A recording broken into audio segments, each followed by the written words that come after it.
세 분 하나님이 아니라 동일한 본질의 한 분 하나님으로 계시는 삼위일체 하나님, 저희들은 그리스도의 구속의 효과와 그 능력의 그 가치에 대해서 이 시간 나누고 있습니다. 그리고 교회사 가운데 찌빙글리를 통해서 하나님께서 어떻게 개혁 교회를 세우시고 개혁 신앙을 세우셨는지 살피고 있습니다. 이것을 통해서 저희들 배워야 할 것을 배우게 하시었고, 버려야 할 것은 버리고 수정받아야 할 것은 수정하게 하시었고, 책망받아야 할 것은 책망받게 하여 주시었고, 잘하고 있고 또한 격려받아야 할 것은 위로함과 격려를 받게 하여 주시옵소서.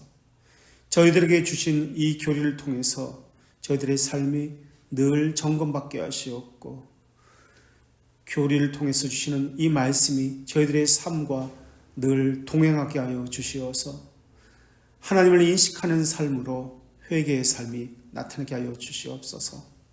이 시간도 성령께서 인도하시고 각자에게 각 상황에 따라서 주시고자 하는 말씀이 들려지게 하여 주시옵고, 하나님께서 주시는 기쁨과 평강이 저희들 가운데 있게 하여 주시옵소서.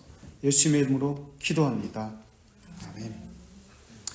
벨지카 우리 7장 1항 한번 찾아보겠습니다. 벨지카 페이지 4페이지.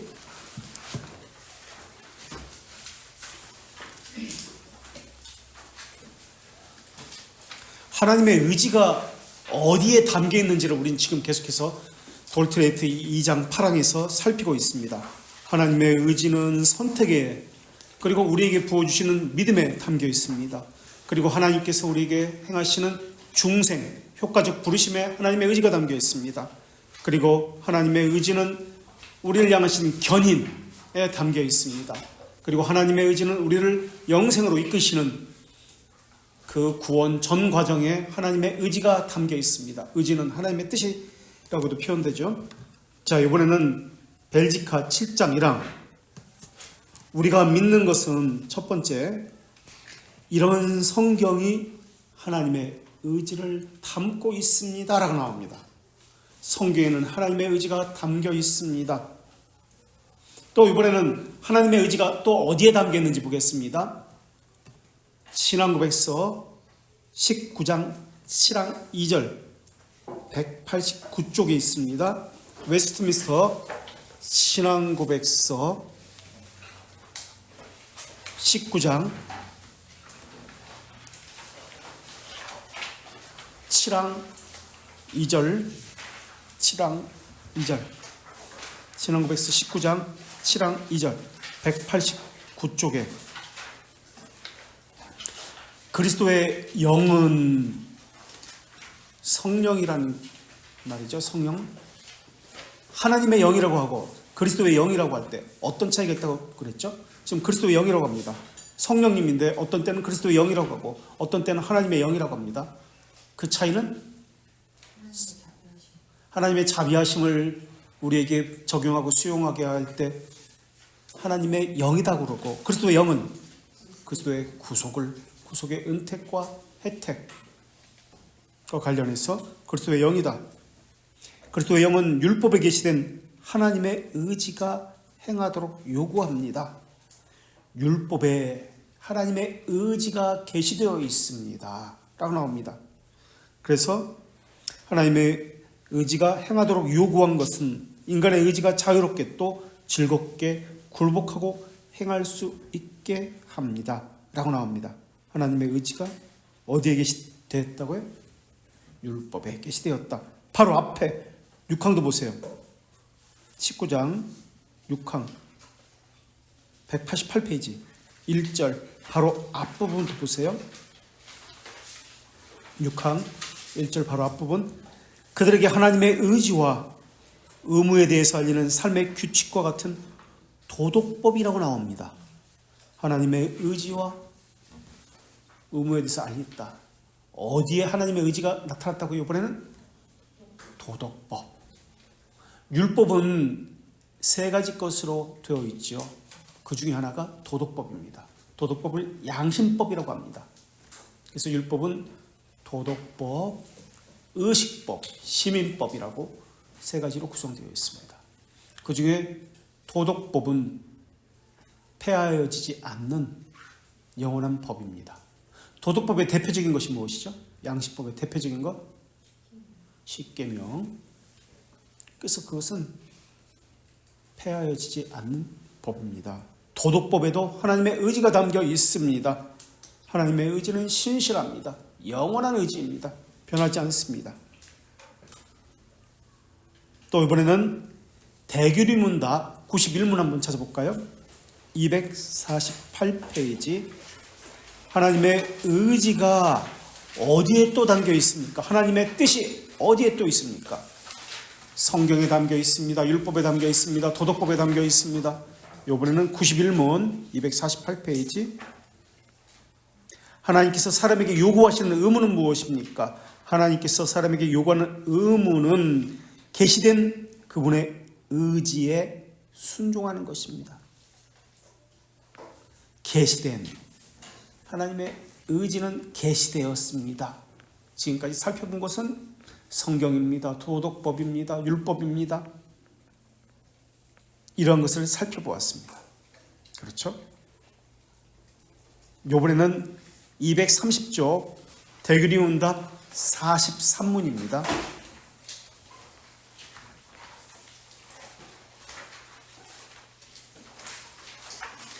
하나님의 의지는 어디에 또 나타났습니까? 그리스도는 선지자 직무를 어떻게 수행하셨습니까? 라고 합니다. 43문에서 대규리문답 43문. 그리스도는 자신의 영과 말씀으로, 영과 그리스도의 영과 말씀으로 모든 시대 훈화의 구원에 관한 모든 것에 있어서 하나님의 전체 뜻을, 전체 뜻, 여기 의지를 이야기하죠. 하나님의 전체 의지를 다양한 집행의 방식으로 교회에 계시함으로써 선지자 직무를 수행합니다. 하나님의 의지가 어디에 나타났다고요? 그리스도의 의지는 교회에 나타났습니다. 교회에 나타났습니다. 그렇다면 그 하나님의 의지가 나타나는 그 대상은 교회입니다. 교회라는 것은 택함을 받은 신자들 모임입니다. 그래서 선지자 직무는 복음 선포와 그 말씀의 의미를 해명하는 직무입니다. 그게 예언자입니다. 예언자는 앞으로의 것을 미리 말하는 것이 아니라 하나님의 말씀을 바르게 전하는 것과 바르게 해명하는 자가 예언자입니다. 그게 선지자입니다. 그래서 예수님도 선지자라고 불렸습니다. 왜? 하나님의 말씀을 바르게 전하고 해명하여 주셨으니까 선지자라고 불린 것입니다. 옛말에 이르기를 너희가 이와 같이 들었으나 라고 하면서 해석해 주죠. 이것이 어떤 의미인지 그게 예수님이 하신 거예요. 그래서 해석자입니다. 선지자의 직무입니다. 그래서 성경, 율법, 도덕법을 바르게 선포하고 바르게 해석하는 일을 하는 자가 선지자입니다. 그래서 하나님의 의지는 성경에 명시되어 있습니다. 복음에 명시되어 있습니다. 설교하는 일에 명시되어 있습니다. 교회가 하는 일에 하나님의 의지가 명시되어 있습니다. 이렇게 나오는 거예요. 그래서 그 대상은 택자들입니다. 유기된 자들은 하나님의 의지, 하나님의 뜻을 하나님께서 명시하시는 것을 거부합니다. 수용하지 않습니다. 하나님의 의지를 인정하지 않습니다. 그래서 이러한 자를 교만한 자다라고 합니다. 자, 하나님의 의지는 우리 다시 우리 2권 돌트레이트 2장 8항 2절 하나님의 택자에게만 명시되어 있는데 61조 우리 하고 있는 대로 돌아왔어요. 2절에서 하나님의 의지가 어떻게 드러나죠? 효과적으로 구속되어야 하는 것은 하나님의 의지였습니다. 구속 언약으로 드러났습니다. 3절에서는 그분의 의지였습니다. 속량한 것, 믿음을 그들에게 베푼 것, 이것도 하나님의 의지였습니다. 그래서 우리는 중생이라고 이야기했죠. 4절에서 하나님의 의지였습니다. 몇 줄 쳐 있죠? 무엇이 하나님의 의지였죠? 그들을 죄로부터 청결하게 하는 것, 하나님의 의지였습니다. 그래서 칭의와 성화의 차이점은 뭐죠? 칭의와 성화의 차이점. 칭의와 성화의 차이점 뭐예요? 칭의와 성화의 차이점 뭐예요? 뭐예요? 칭의와 성화의 차이점? 네? 칭의는 법정적인 칭의인데 칭의는 실제 죄가 죽는 건가요? 죄는 그대로 있어요. 가리워지고 덮여지는 거예요. 죄는 그대로 있습니다. 성화는 죄가 굴복당하는 겁니다.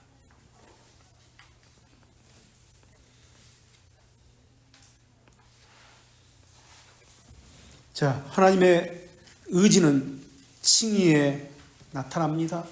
거룩에 나타납니다. 그리고 5절에서는 하나님의 의지는 견인에 나타납니다. 영생에 나타납니다. 그러니까 구원의 전 과정 가운데 하나님의 의지가 나타납니다.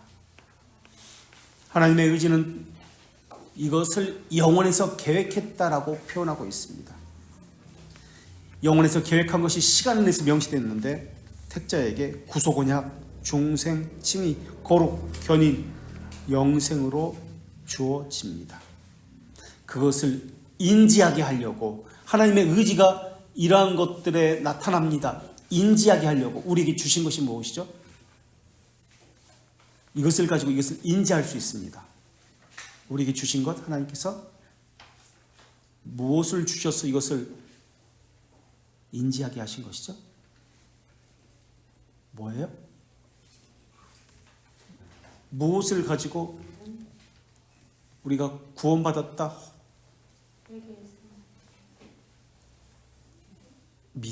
믿음을 가지고 이것을 인지할 수 있게 하신 것이죠.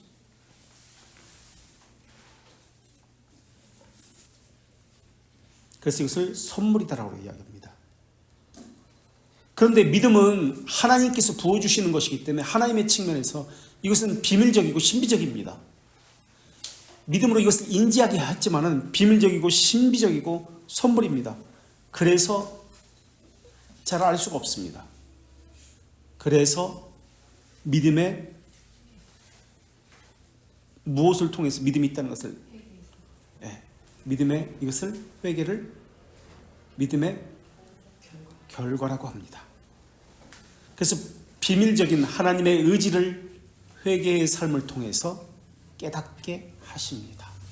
믿음이 있다는 것을 회개의 삶을 통해서 깨닫게 됩니다. 이것이 어떤 것인지 이제 아시겠죠? 회개의 삶을 통해서 믿음이 있다는 것을 깨닫게 됩니다. 믿음은 이것을 이해하게 하는, 인지하게 하는 수단입니다.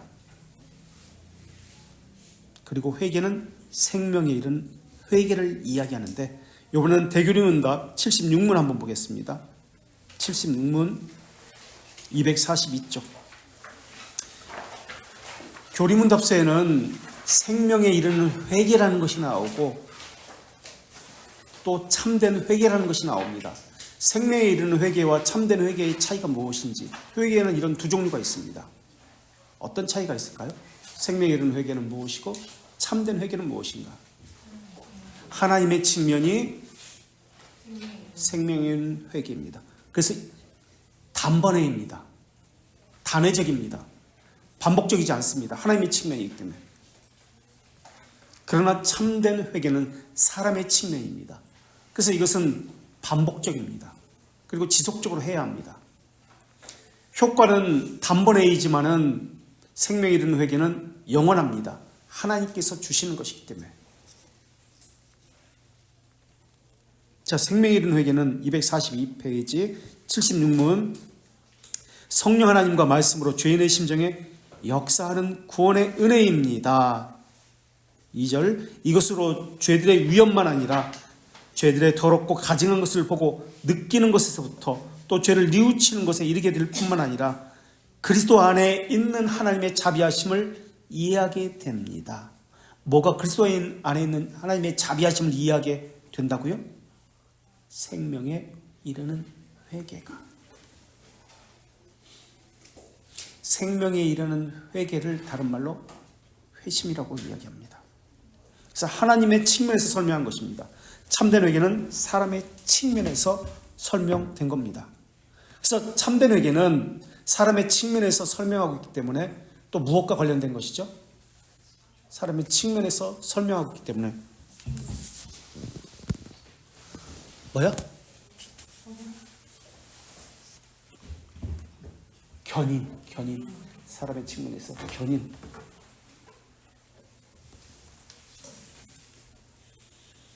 그래서 참된 회개가 88문에 나오는데, 하이델베르크 참된 회개는 거룩한 삶의 필수적인 요소입니다. 그래서 견인이라는 말은 다른 말이 아니라, 물론 참고 견디고 인내한다는 말이지만은 죄와 싸운다는 의미입니다.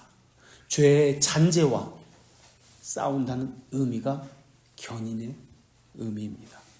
그래서 견인의 삶은 옛사람을 벗어던지는 것과 새사람을 입는 것을 이야기합니다. 육체의 욕심을 버리는 것과 거룩함을 이루는 것을 이야기합니다. 그러나 견인은 구원의 조건이 아니라 구원의 뭐다?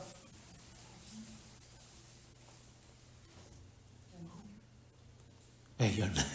자연스러운 귀결이에요. 자연스러운 귀결이에요. 조건이 아닙니다.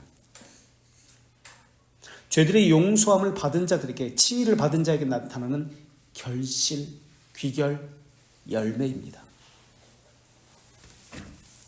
참된 회개는 거짓된 회개가 있다는 것을 전제로 합니다.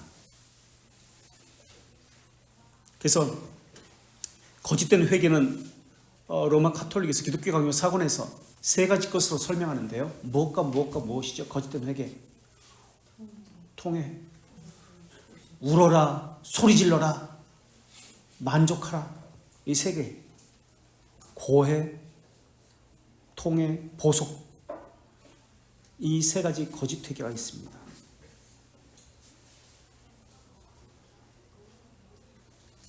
그래서 회심은 생명에 이르는 회개라고 이야기했죠. 아까 같은 의미라고. 생명에 이르는 회개. 하나님의 측면에서, 그러니까 시작이라고 보시면 좋습니다. 그렇다면 참된 회개는 삶의 전 과정이라고 보시면 좋습니다. 견인은 참된 회개와 관련되기 때문에 삶의 전 과정이고, 생명에 이르는 회개는 하나님의 측면이기 때문에 단번에 이제 시작이다. 하나님에게는 그것은 이미 이루어진 것이지만은 우리 측면에서 볼 때 이것을 시작이라고 볼 수 있습니다. 그래서 회개는 결정에 해당됩니다. 회심은 결의에 해당됩니다. 결의, 회심 또는 생명에 이르는 회개. 회개는, 참된 회개는 결정. 그래서 회심이 회개의 시작이라면 회개는 전 과정을, 신자의 삶의 전 과정을 이야기합니다. 그래서 다른 말로 견인이다라고 이야기합니다. 그래서 칼빈은 회개에 네 가지 요소가 있다고 했습니다. 네 가지 요소. 자신에게서 첫 번째 떠나는 것, 떠나는 요소, 자신에게서 떠나는 요소. 두 번째, 하나님께 돌아오는 요소가 있다고 했습니다. 자신에게 떠나고, 두 번째, 하나님께 돌아옵니다. 세 번째, 옛사람을 버립니다. 네 번째, 새 사람을 입는 것입니다. 요 네 가지 요소가 회개에 있다라고 이야기했습니다.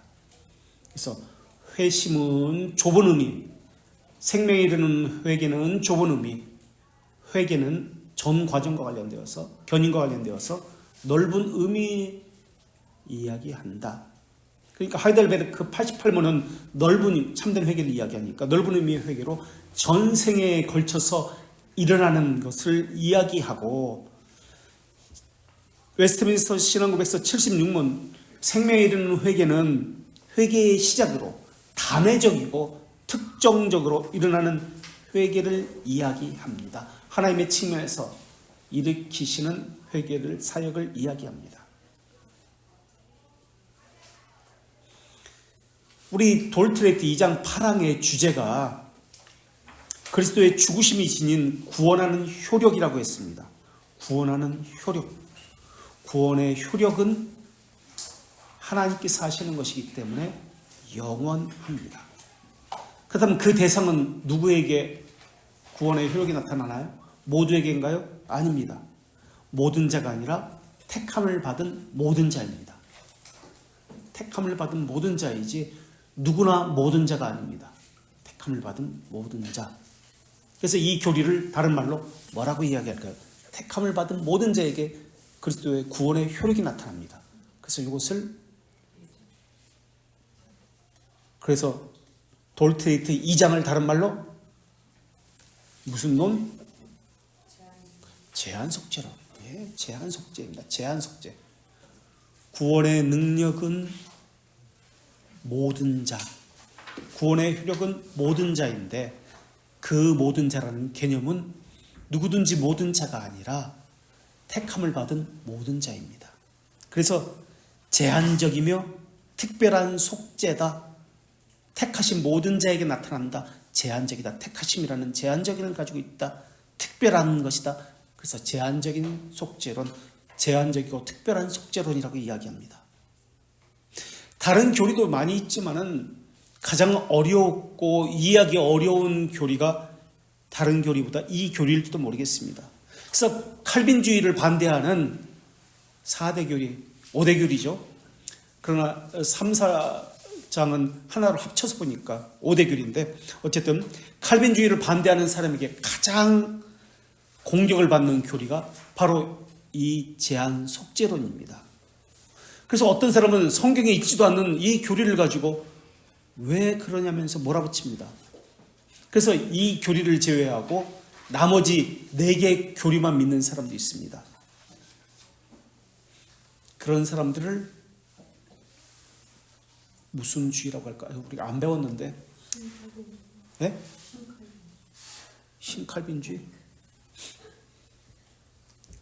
아니고. 맞죠. 네, 맞는데 그 주의. 우리 근현대 교회에서 배우는데 넘어갑시다. 그것까지 뭐 아미로주의. 그거 넘어갑시다. 선택적 칼빈주의자라고도 합니다. 또 내항목 칼빈주의라고 합니다. 내 항목만 믿으니까.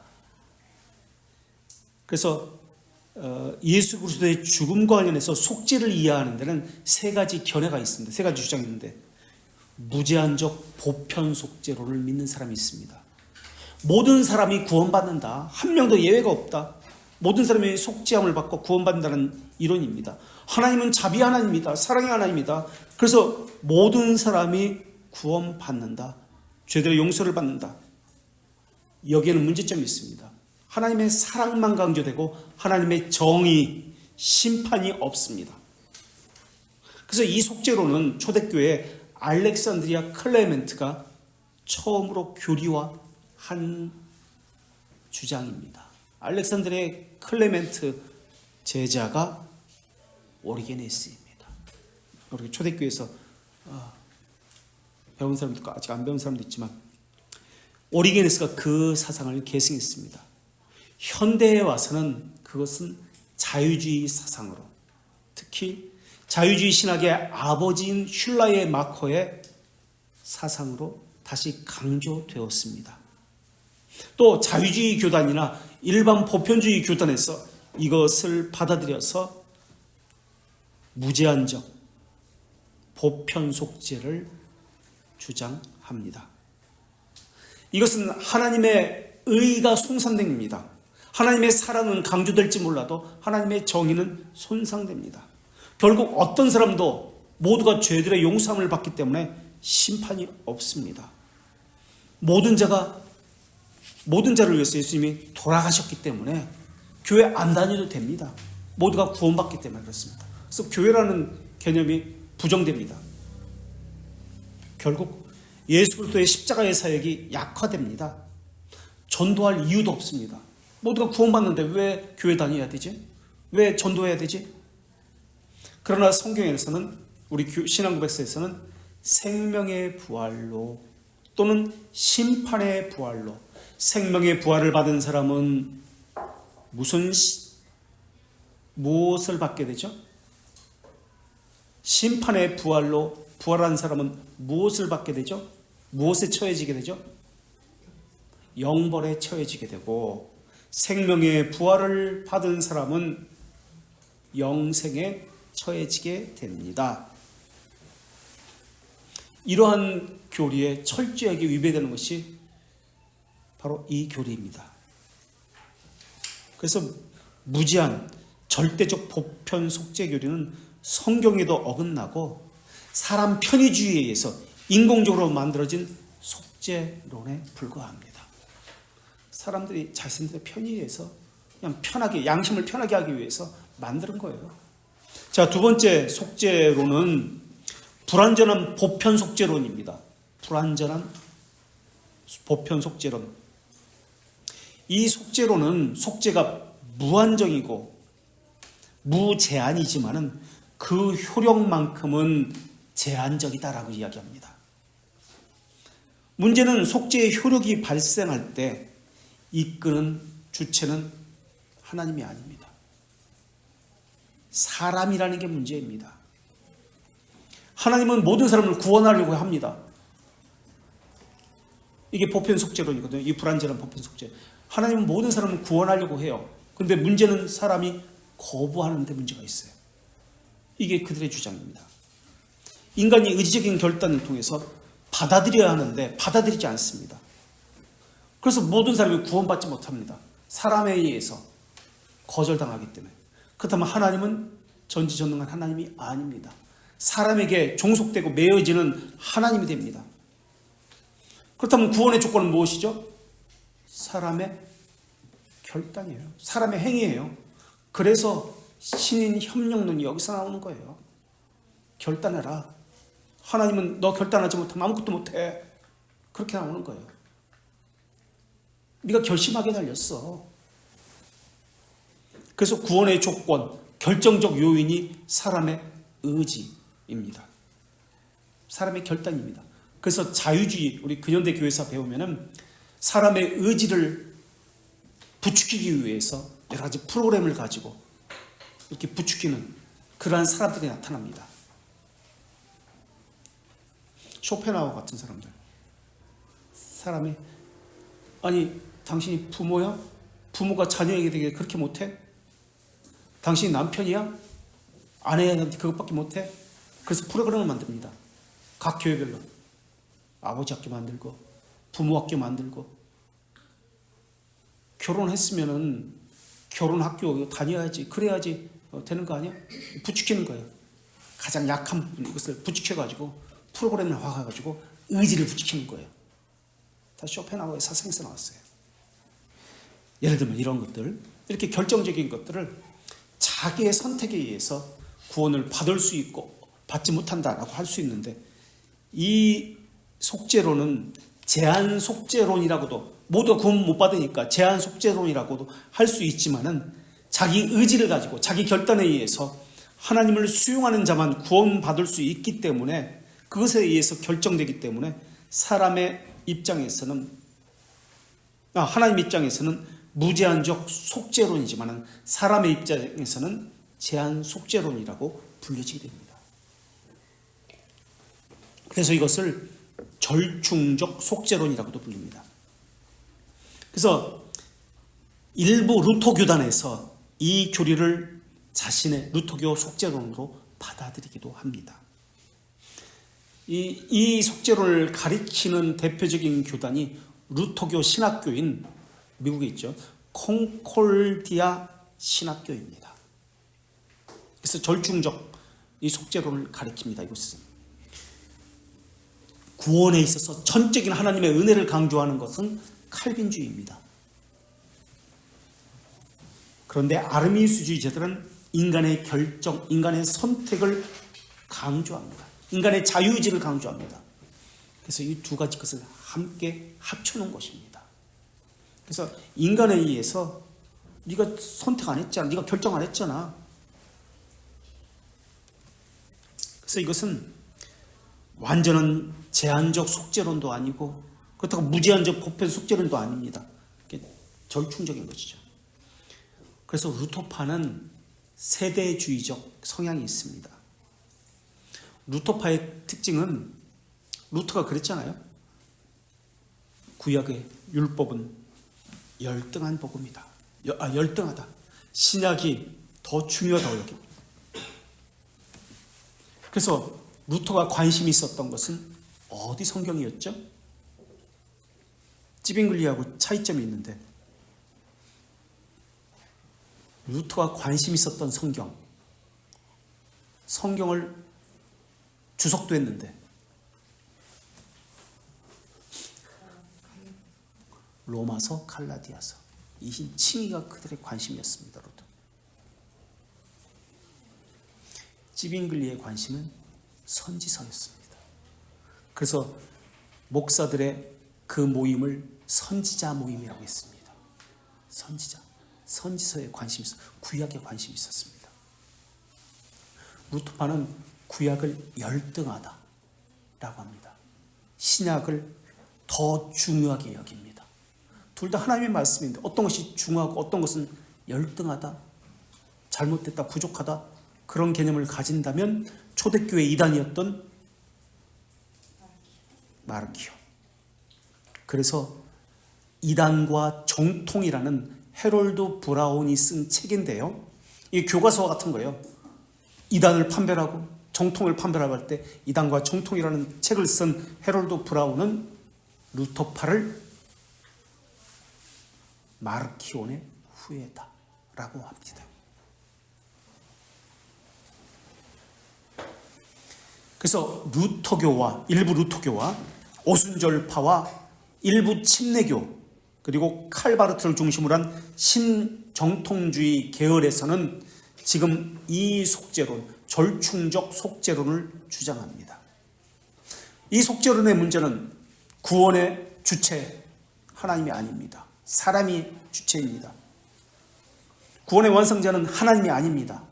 하나님의 의지가 중요한 게 아니에요. 사람의 의지가 중요하지. 우리는 지금 2장 8항에서 하나님의 의지가 구원의 전 과정에 나타났습니다라고 했습니다.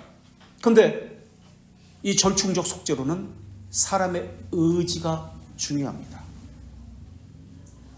단지 하나님은 제한제입니다. 이렇게 믿어야지 너희들 그래서 되겠어? 구원을 제한하시는 분이에요. 사람이 구원의 최종 결정권자입니다.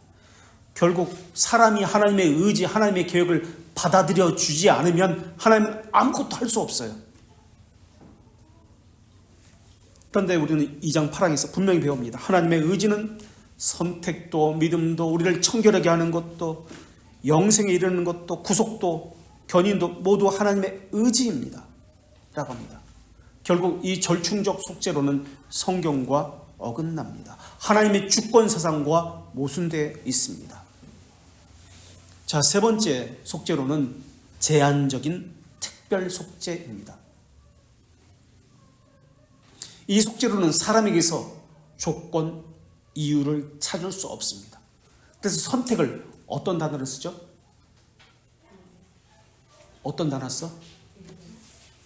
어떤 단어 써? 선택이라는 단어를 영어로 select가 아니라 elect입니다. 조건을 보지 않습니다. 그 중에서 더 나은 것을 뽑는 것을 select 아이스크림이라고 하는데 select 더 좋은 거 비교해서 아니에요. 조건을 보지 않아요. 그게 elec이에요. elect.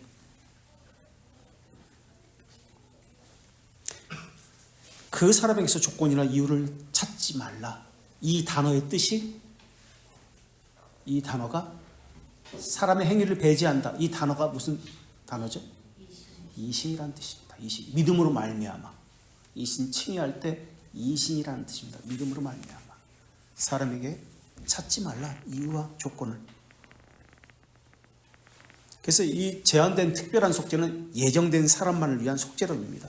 그들만 예수 그리스도의 피로 속죄를 받고 성령에 의해서 구원을 받습니다. 라는 겁니다. 인간의 의지, 결단이 전적으로 배제되는 속죄론입니다. 그래서 인본주의자들은 이걸 싫어해요. 사람 중심으로 인본주의자들은 이것을 강력하게 반발합니다. 그런데 진리는 설득이 아니다. 사람의 이해가 아니다. 사람에게 이해를 구하지 않습니다. 선언입니다. 증명하지 않습니다. 진리는 그냥 선포입니다. 그런데 증명하려고 하는 사람들이 많이 있죠. 그죠?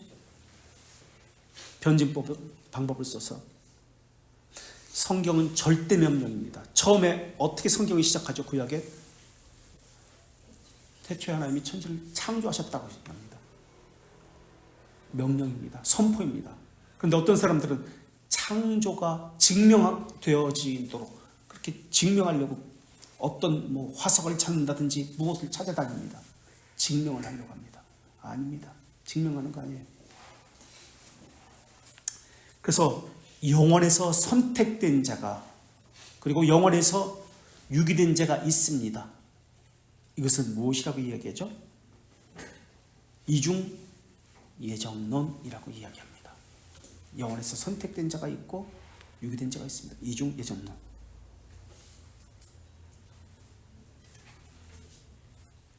그럼 왜 제한 속죄론이라고 하는가? 왜 특별한 속죄론이라고 하는가? 성자 예수님께서 성부 하나님의 무조건으로 선택한 자를 예수님에게 맡겨주셨습니다. 하나님이 성부 하나님이 택하신 자를 예수님에게 맡겨주셨습니다. 그래서 예수님의 기도도 내게 주신 자를, 아버지께서 내게 주신 자를 위해서 저들을 세상에서 데려가려 함이 아니요 보호하기 위해서 기도하셨습니다. 그죠?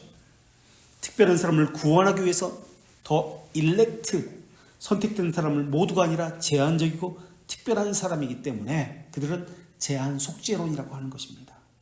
구속의 범위가 제한되어 있습니다.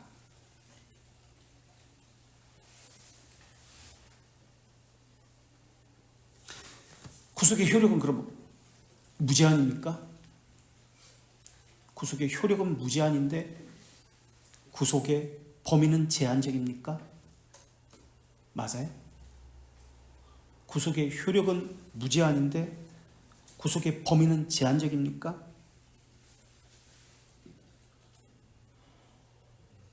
이렇게 질문할 수 있습니다. 예수님께서 선택된 자들을 위해서 십자가를 지셨다면 그 십자가의 본질적인 능력과 가치는 모든 사람을 구원할 수 없을 만큼 제한적입니까? 부족합니까?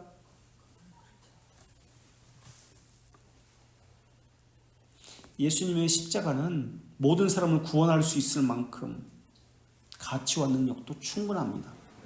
그러나 보혈의 십자가의 적용 범위와 효력의 범위가 제한된 선택된 사람에게만 적용됩니다. 그렇기 때문에 이 말을 죽으심의 본질적인 능력이 제한되었다, 한계가 있다, 가치가 제한되었다, 한계가 있다는 말로 이해하면 안 됩니다.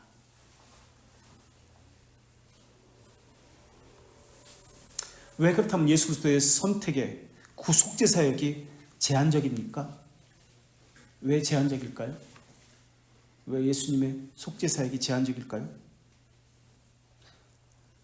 예수 그리스도의 사역은 항상 성부 하나님의 선택의 기초에 있기 때문에 그렇습니다. 제1원인에 근거하고 있기 때문에 그렇습니다. 마태복음 1장 21절에 예수의 이름의 뜻이 나옵니다. 뭐라고 나오죠? 마태복음 1장 1절에 예수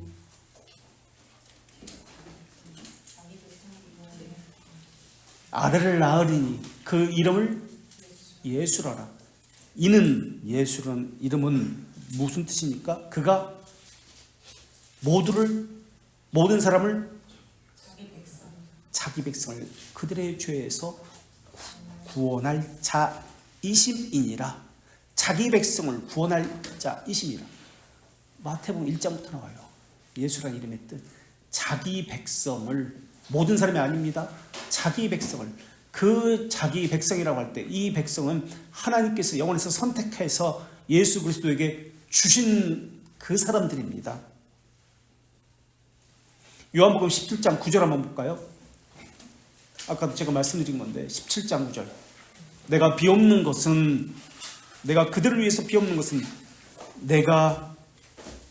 것은 세상을 위함이 아니요 내게 주신 자들을 위함이니라.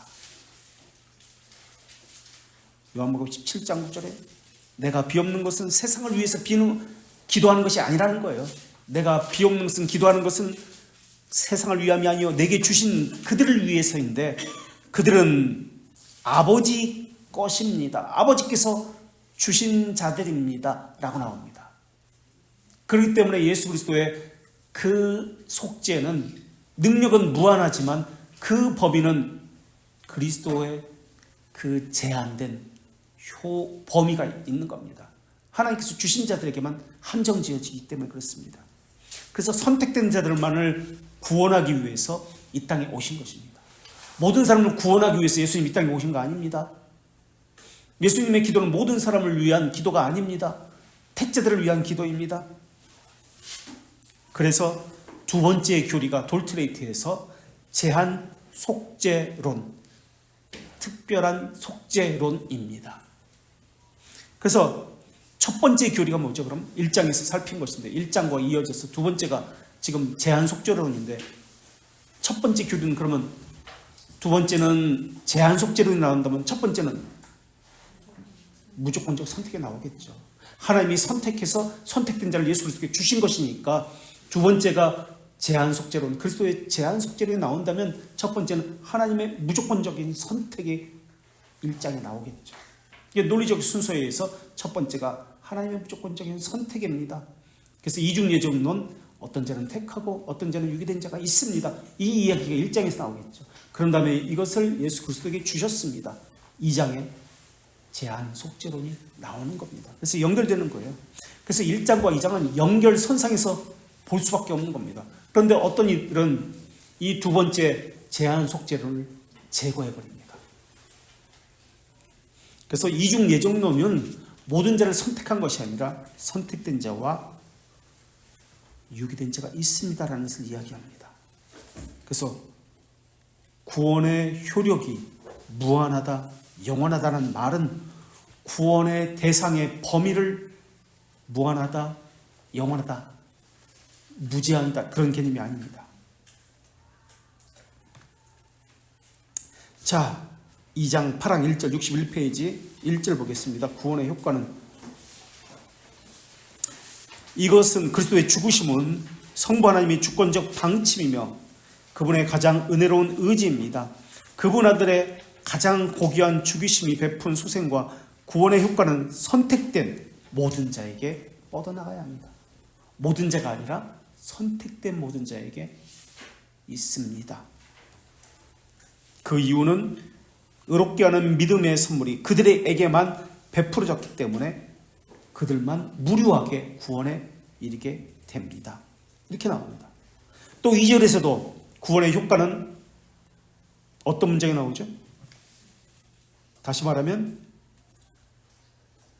그리스도께서 새 언약을 확언하기 위해서 십자가의 보혈로 모든 백성, 모든 족속, 모든 민족과 언어, 영원 전부터 구원에 이르도록 선택된 자들, 성부께서 성자에게 준 모든 자에게만 효과적으로 구속되어야 합니다. 그래서 돌트레이트 1장에서 이야기했던 하나님의 선택에 대해서 다시 여기서 이야기하고 이들만 성자에게 준 자들만 효과적으로 구속됩니다 라고 나오는 겁니다. 3절도 보세요. 3절에서도 하나님의 선택한 자들만 자신의 죽으심으로 그들을 위해 속량한 믿음을 그들에게 베풀었던 것도 그분의 의지였습니다. 그들이라고 할 것은 계속해서 선택된 자들을 이야기합니다. 4절에서도 그들을 청결케 합니다. 그들은 여기서도 마찬가지로 하나님께서 선택해서 예수 그리스도에게 주신 바로 그들입니다. 5절에서도 그들을 신실하게 보존합니다. 여기서 그들은 모든 자들이 아니라 성부 하나님께서 영원에서 선택하셔서 예수님에게 주신 그들을 이야기합니다.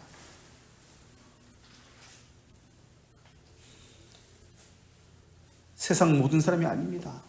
구원받기에 구별된 특별한 제한된 사람, 그들입니다. 특별하게 선택된 사람들만 받는 것이 죄들의 용서인 칭의입니다. 그래서 선택된 자들만 하나님에게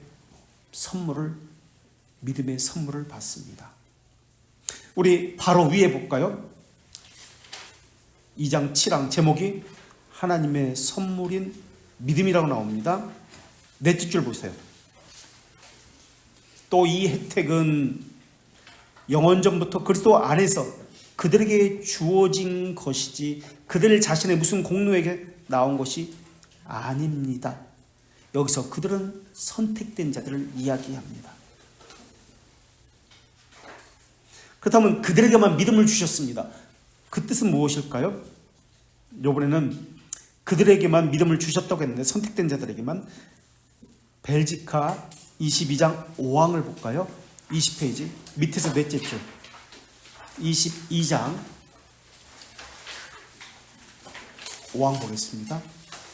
벨지카 22장 20페이지 5항 밑에서 넷째 줄. 그리고 믿음은 그분이 베푼 모든 혜택으로 그분과 교제하도록 유지케 하는 하나의 인스트루먼트, 도구일 뿐이다. 그 혜택들은 우리의 죄들을 사면하고도 남는다. 믿음이 무엇입니까? 성령께서 주시는 믿음은 예수 그리스도와 교제하게 하는, 교제를 유지하게 하는 하나의 도구라고 설명합니다. 그리고 믿음을 보관하는 그릇이다 라고 설명합니다. 무엇을 보관하는 도구, 그릇입니까? 예수 그리스도께서 행하신 모든 공로, 혜택을 보관하는 그릇입니다. 그리스도께서 행하신 모든 것을 보관하는 그릇이 믿음입니다. 이것은 우리의 행위로 얻는 것이 아닙니다.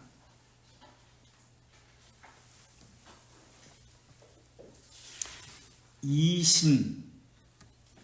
신이 바로 믿음으로 말미암아 믿음을 이야기합니다. 그러면 행위를 배제한다는 뜻이 무엇입니까? 행위를 배제한다는 말의 의미는 이 신, 믿음으로 말미암아 행위를 배제한다는 말이잖아요. 행위를 배제한다는 말의 의미는 자발적으로 행했더라도 자기 의지로 행했다고 생각하지 말라는 뜻이 이신이라는 뜻입니다. 행위를 배제한다는 뜻입니다. 하나님은 우리가 행한 것처럼, 우리가 스스로 행한 것처럼 그렇게 만들어 주십니다. 그렇게 생각하게 해주십니다. 우리가 생각한 것처럼 우리가 행했다고 생각한다 할지라도 그것을 가지고 내가 자발적으로 행했다, 자기 의지로 행했다라고 자만에 빠지지 말라라는 뜻이 행위를 배제한다라는 뜻입니다. 성령 하나님의 사역은 비밀적입니다. 하나님이기 때문에 신비적입니다. 그래서 우리가 알 수 없습니다. 그래서 하나님께서 비밀적으로 역사한다 할지라도 우리가 마치 행한 것처럼 그렇게 우리를 만드십니다. 아무리 봐도 자기가 행한 것처럼 보입니다. 하나님이 행한 것이라고 믿어지지 않습니다. 그렇기 때문에 믿음을 통해서, 회개의 삶을 통해서 하나님이 행하신 것이 인식되어집니다. 그래서 하나님의 은혜를 다른 말로 수동적 은혜라고도 이야기합니다. 다른 말로 수동적 은혜, 다른 말로 무상적 은혜라고 이야기합니다. 다른 말로 선물이다라고 합니다. 또 다른 말로 오직 은혜로만이라고도 이야기합니다. 또 다른 말로 선한 기쁨이라고도 표현합니다.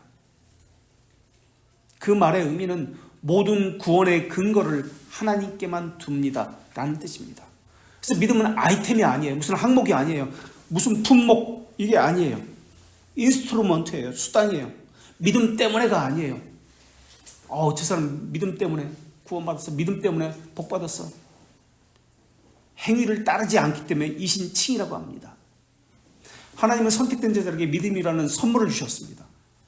이것은 믿음 때문에가 아니라 믿음을 하나님 그리스도께서 행하신 것을 담는 그릇이에요. 그리스도의 공로와 혜택을 담는 그릇일 뿐입니다. 근데 어떤 사람은 믿음을 항목으로 생각합니다. 아이템으로 생각합니다. 아이템을 선물로 받았다고 생각합니다. 그래서 그 아이템 항목을 가지고 구원을 얻는다. 이거 믿음이라는 항목을 가지고, 아이템을 가지고 무엇을 행한다 라고 생각해요. 아닙니다. 믿음은 항목이 아니라 믿는다는 행위이고 수용한다는 의미입니다.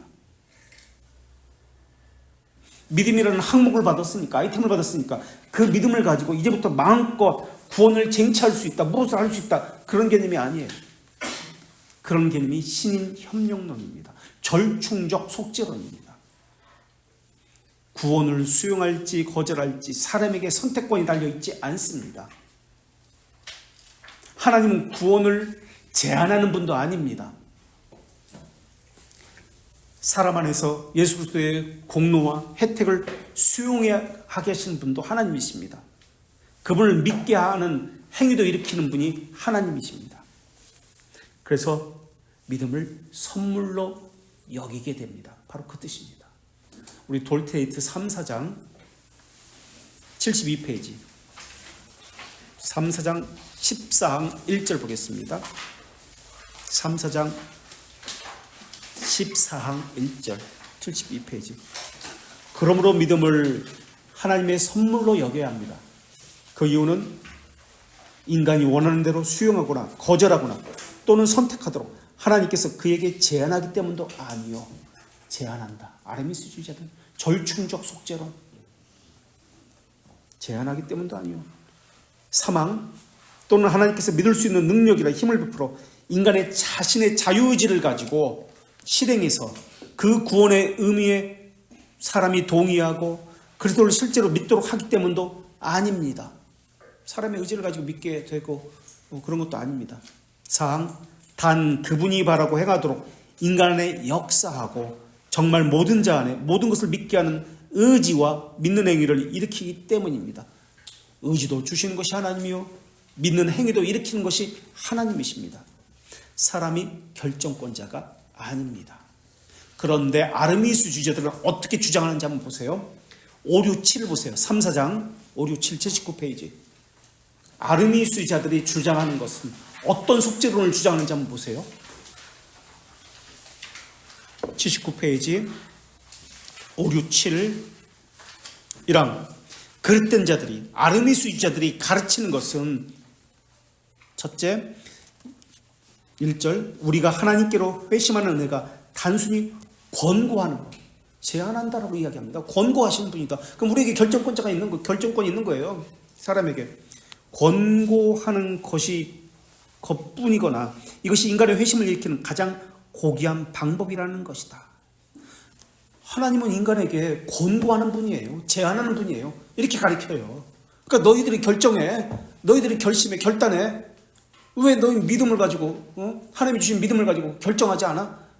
입을 넓게 열어. 그래서 너희들이 결정하면 뭐든지 할 수 있어. 이렇게 이야기해요. 아르미스주의자들이에요. 또 그 아래 5, 6, 8 보세요. 제일 윗줄 5, 6, 8 80페이지 제일 윗줄에 인간의 중생을 의도하고 그를 중생시키려고 해도 인간이 그분과 성령을 강력하게 인간이 어떻게 한다? 하나님을 강력하게 저항할 수 있다라는 겁니다. 결정권자는 사람이에요. 아르미스주의자들의 주장은 인간이 하나님께 거부할 수 있다. 그런 능력이 있다. 너희들이 믿지 않아서 그래. 네가 거부해서 그래. 왜 믿음을 활용하지 못해? 무조건적, 불가항력적 은총을 부인하고 있어요. 그들은 저항할 수 있는 은혜라고 이야기합니다. 거부할 수 있는 은혜라고 이야기합니다.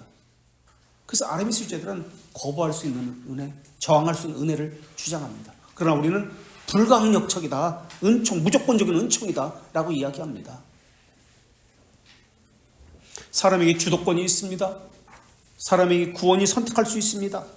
사람이 하나님께 믿음을 받아서 그 믿음을 가지고 구원을 얻는데 사용하십시오. 이게 아르미스주의자들의 주장입니다. 그래서 아르미스주의자들은 인간적인 그 요소를 이해를 바탕으로 성경의 진리를 해석합니다.